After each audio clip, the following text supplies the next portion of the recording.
সামান্য একটা ভুলের জন্য আজকে এত বড় আমাকে খেসারত দিতে হচ্ছে। সত্যিই ভেবেছি কি আর হয়েছি কি, আমি নিজেও ভাবতে পারিনি যে আমার এরকম হবে।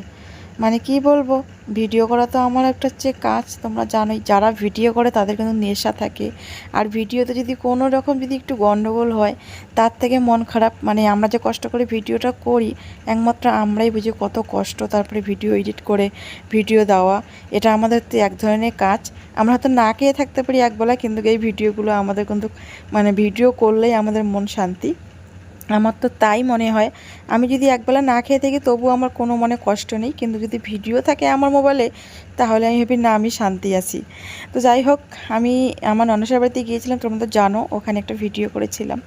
আর ভিডিওটা করার পর ভিডিওটা আমি পোস্টও করেছিলাম। পোস্ট করার পর ভিডিওটা আমার ইউটিউব ডিলিট করে দিয়েছে। মানে সত্যিই বললাম, এতটাই যে মন খারাপ। ভিডিও ডিলিট করে দিয়েছে তার জন্য না, আসলে ভিডিওটা ডিলিট করার পর হয়তো চ্যানেলটা মানে অনেক দিন আমার মানে ডাউন যাবে, সেরকম আগের মতন ভিউজ হবে না। যেটা ভেবেছিলাম সেটা হবে না। মানে এমনিতেই তো জানো অনেক কষ্ট করে ভিডিও দেওয়া, তার উপরে যদি ভিউজ কমে যায়, এঙ্গেজমেন্ট কমে যায়, তাহলে কতটা মন খারাপ হয়। তো এটা হয়েছে মানে আমার একটুখানি ভুলের জন্য, আমার ছেলের কারণে। আমার ছেলে ছিল গেঞ্জি পরা, এটাই দোষ।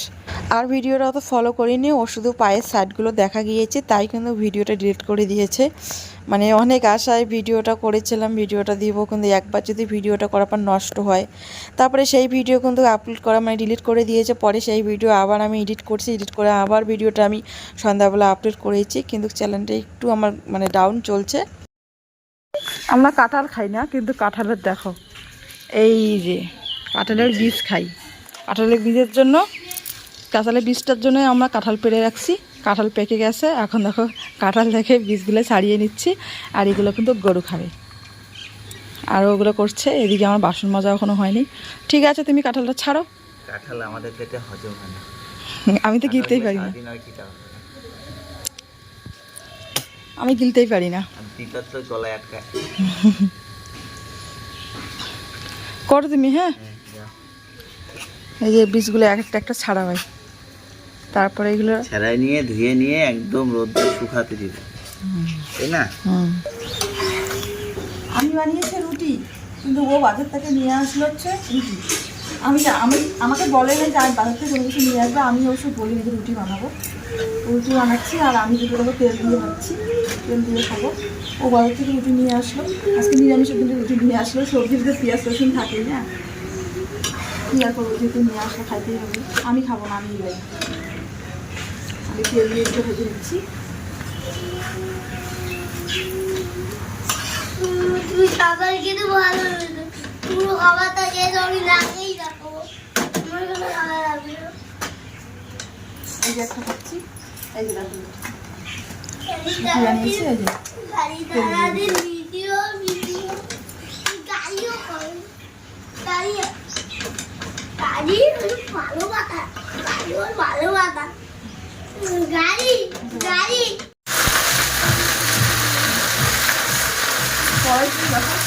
বরকে আজকে শাক আনার জন্য বাজারে পাঠিয়েছি। শাক আমার খুবই খেতে ইচ্ছা করছে। আর এদিকে সকালে আমি রুটি বানিয়ে নিয়েছি, বর তো আবার রুটি নিয়ে এসেছেই। তো শাকটা এদিকে বাঁচিয়ে নিয়ে এদিকে শাকটা রান্না বসিয়ে দিলাম, কারণ শাকটা আমার বর ভালোবাসে, শাকটা আমিও ভালোবাসি। রাত্রেবেলা তো আমাদের মধ্যে আমরা শাক খাই না, কিন্তু কি বলতো, যেহেতু আমরা দুটো লোক মাত্র খাই, আমাদের রাত্রেবেলা কিন্তু শাক থেকে যায়, আমরা রাত্রেবেলা পরে খাই। কিন্তু রাত্রেবেলা শাকটা কিন্তু খাওয়া উচিত না, কিন্তু ওই যে বাধ্য হয়ে খাই, যেহেতু শাকটা পছন্দ করি, আমি পছন্দ করি, আমার বরমশাই কিন্তু ভালোবাসে ও। তারপরে দেখো এদিকে শাকটা আমি বসাচ্ছি, কিন্তু ছেলে কোনো একটা দুষ্টামি করেছে, এই কারণে ছেলের দিকে এরকম করে তাকিয়ে দেখে আমি দেখছি। মানে ওকে কি বলবো, সারা দিনটি এতটাই আমাকে কথা বলায়, আমার সত্যি শরীর ক্লান্ত হয়ে যায় ওর সাথে কথা বলতে বলতে। শাকটা হোক। দেখো এখানে ছোট আলুগুলো সিদ্ধ করেছি, ছোটো আলুগুলো দিয়ে হচ্ছে পনির তরকারিটা রান্না করব। আর এখানে দেখো দুই বাবাটায় দেখো ছুলে দিচ্ছে, আমাকে হেল্প করে দিচ্ছে দুইজনেই। বাবা তুমি কত দূর করেছো বাবা? হ্যাঁ, আমি মাত্র এই যে একটা দূর আর একটা দূর আর মাত্র এইটা দূর, এমন করে দেখাচ্ছ, এইটা দূর, এমন করে দেখাচ্ছ, পরেই তো গেল নোংরায়। তোমার বন্ধুদেরকে দেখায় দাও। দেখো তো বন্ধু, বলো বন্ধুরা, বলো বলো কিছু বলো। বলো বলে বন্ধুরা আমি আলু ছুলছি দেখো। আমার আলু তুলতে তাকিয়ে তাকিয়ে বলো মোবাইল আমার আলু তুলতে বলো। বন্ধুরা আমার আলু তুলতে আমাদেরকে এখনই কাজ করতে লাগবে আমার তেই ভগবানের কাজ করার মেন্টাল মানুষ কখন কি করে ঠিক নেই। যাই হোক ওরা ছুলুক, আমি দিকে বসেছি শাক। রান্নাঘরের অবস্থা দেখো, খেলনা দিয়ে ভর্তি। এই যে শাক, শাক হবে। আগে জল ছিটা দাও, দিয়েছি আমি। লাগবে না। শাক নিরামিষের জন্য একটু শাক পাতা লাগে, নইলে খাওয়াটা জমে না। তো আজকে এক তরকারি, শুধু পনিরের তরকারি করবো আর শাক। তারপরে করে নিচ্ছি পনিরের রসা। ছোটো আলুগুলো কিন্তু বর নিয়ে এসেছে সেই পনির দিয়ে খাওয়ার জন্য। আর সত্যি কথা বলতে এখনকার আলুর কথা আমি কি বলি, এতটাই মিষ্টি লাগে, মানে আর তরকারি খাওয়া যায় না। তো ছোটো আলুগুলো কিন্তু একটু মানে দিয়ে তরকারিটা ভালো হয়েছে, কিন্তু একটু আলুগুলো মিষ্টি লেগেছে। আমার আলু মিষ্টি আলু একদমই ভালো লাগে না। আজকে আবার বর অন্য আলু নিয়ে এসেছে, আজকের আলুগুলো আবার মিষ্টি লাগে না, কিন্তু সিদ্ধ কম হয়। মানে কি যে খাই সত্যি, এই চিন্তা ভাবনা করতেই আমাদের দিন শেষ। কি খাবো না খাবো এইটাই, পেটে তো কিছু দিতে হবে। যাই হোক, এদিকে আজকে তোটা হয়ে গেল, পনির নিয়ে এসেছে, পনির রসা করবো আর শাক ভাজা করে নিব। আর কিছু করব না, যেহেতু নিরামিষ ছিল। আর ব্লগটা আমার অনেক কদিনে হয়ে গেল, আমার ভিডিওটা মানে মনটাই চায় না। ওই যে ভিডিওটা ডিলিট করার পর সত্যি মনটা একদম ভেঙে গিয়েছে। আর মনটা চাই না যে ভিডিও মানে এডিট করি। ঝোলটা একটু শুকিয়ে গেলে নামিয়ে দেবো, আমি রান্না কমপ্লিট। তুমি গিয়ে স্নান করে আসে যাও। টাটা। সারাদিনটাই যদি রান্না করে থাকি তবু রান্নার কাজ করবে না, মানে সারাদিনটাই করতে হবে। খাওয়া দাওয়ার পর তারপর একটু ফাঁকা হই। এই যে দেখো, ওকে ভাত দিয়ে দিলাম, শনিবার নিরামিষ, বাড়িতে খেয়ে যাবে। আর এই ছেলের ভাত নিলাম, ও তো খাবেই, পরে ছেলেকে খাইয়ে আমি খাবো। ঠিক আছে, চলো।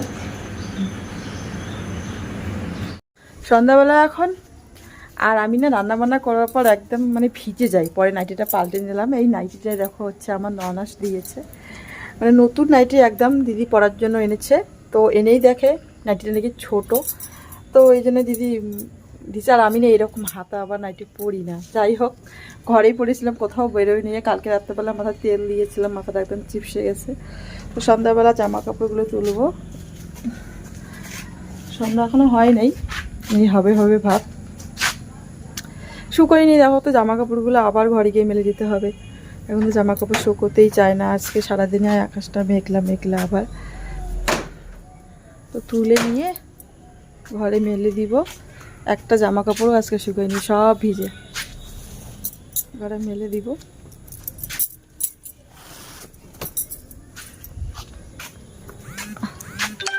ঠিক আছে, জামাগুলো তুলে ঘরে মেলে দিই। তারপরের দিন সকালবেলা দেখো, এই রান্নাঘর থেকে শুরু করলাম। এদিকে বানিয়েছি আমি সেমই, কালকে রুটি ছিল, ওর বাসি রুটি দিয়ে খাচ্ছে, একটা ছিল, আমি খাও তুমি। আর পান্তা ভাত একটু এসে রান্না করবো আজকে রবিবার, যা গরম পড়েছে।